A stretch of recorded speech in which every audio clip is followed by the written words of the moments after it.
سے جب جملہ شروع ہوتا ہے نا تو ربنا جو ہے اے ہمارے رب، با پہ خالی زبر ہے تو وہاں پہ جو ہے وہ دعائیہ کلمات ہو گئے ہیں. ہم اس کے سامنے ایک یا کو ایک محذوف مان لے رہے ہیں، یا ربنا، یا پھر ربنا صرف لکھ کر آتا ہے، یا اس کے سامنے لکھ کر نہیں آتا. اے ہمارے رب، ربی میں اے میرے رب، اور جو ربنا ہے ہمارا رب، ربکم تمہارا رب. تو اتنا ہی ہمیں بتانا تھا. آج کی آیت میں ہمیں ربنا ربکم گزرا، اور پچھلی تمام آیت میں بہت ساری آیت ہم نے پڑھی ہے تو اس میں ربنا گزرا، تو ہمیں لگتا ہے یہ چیز بتانا چاہیے. جی جزاک اللہ. بہت شکریہ ڈاکٹر نرگس، اللہ کو جزائے خیر دے. میری بہن ڈاکٹر بھی ہے اور خوبصورت، اللہ کے دین سے کیسے منسلک ہے. میرا دل ہے، میری خواہش ہے کہ میری بہنیں بیٹیاں ایسے ہی اپنے دین سے تعلق قائم رکھیں اور ایک خوبصورت نسل کو جنم دیں جو امت مسلمہ دوبارہ عروج حاصل کر سکے، وہ عزت پا سکے جس کی وقار. بہت شکریہ میری بہن. جی وارث بھائی، السلام علیکم ورحمۃ اللہ وبرکاتہ. وعلیکم السلام ورحمۃ اللہ وبرکاتہ. اعوذ باللہ من الشیطان الرجیم، بسم اللہ الرحمن الرحیم، بسم اللہ والصلاۃ والسلام علی رسول اللہ صلی اللہ علیہ وسلم. آج کی تلاوت کردہ آیات اور ان کا ترجمہ جو ہے اور اس کی تشریح، اس کی سمری کچھ اس طرح سے بنتی ہے. تو پہلی آیت جو 133 پڑھی ہے، بڑے خوبصورت انداز سے رب کریم نے سارے مقاصد جو ان کو حاصل کرنے کا طریقہ بتا دیا اور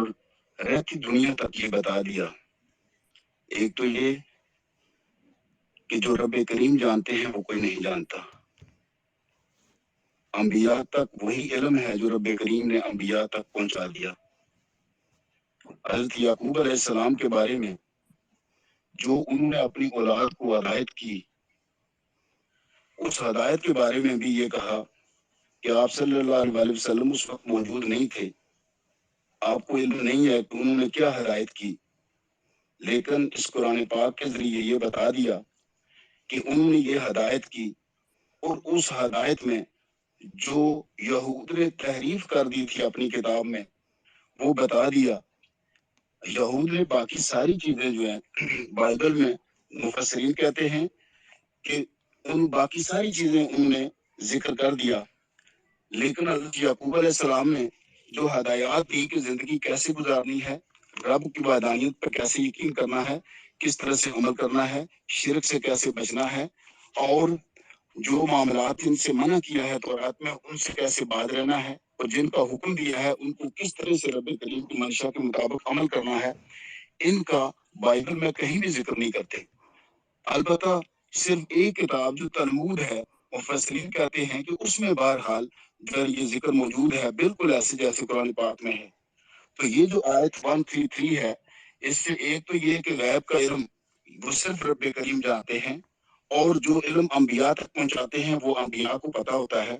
اور رب کریم نے وہ بہت ساری چیزیں جو علم نہیں تھا، کسی کو بھی علم نہیں تھا، وہ قرآن پاک کے ذریعے اپنے انبیاء پر اور ہمارے محمد صلی اللہ علیہ وسلم تک پہنچایا، اور آپ کو وہ علم دے دیا کہ انہوں نے وہ نبی ہو کر انہوں نے اپنی اولاد کو کیا ہدایت کی، اپنی امت کے لیے کیا چھوڑا، اور آپ صلی اللہ علیہ وسلم کے لیے کہ آپ اپنی امت کو کس طرح سے جینا سکھائیں گے. وہ یہی قرآن جو شریعت دے گا وہی شریعت ہوگی. تو اس طرح اگر غور کریں تو اس میں جو پیغام جو دیا تھا، وہ مفسرین کہتے ہیں کہ حضرت یعقوب علیہ السلام نے اپنے جو بچے تھے ان کو یہ کہا کہ جس طرح تمہارے آباء و اجداد کو رب کریم بچاتا رہا، ان کا خیال کرتا رہا، اسی طرح تم اپنے بچوں کو بھی خدا کی محبت ان کے دل میں ڈالتے رہنا، اس کے احکام بجا لانے کی ترغیب دیتے رہنا. اپنی اولاد کو وہ تعلیم ضرور دینا جس سے وہ اصل کو پہچان سکیں، وحدانیت کی طرف آ سکیں. اس درس کو نہ بھولیں جس درس کی وجہ سے رب کریم کا کرم ہمارے اوپر رہا. تو یہ وہ چیزیں ہیں جو وہ چھپاتے تھے، یہود چھپاتے رہتے ہیں، اور عام لوگوں تک بھی اس ہدایت کو وہ نہیں لے کر گئے. لیکن قرآن پاک نے یہ راز بھی فاش کر دیا، اور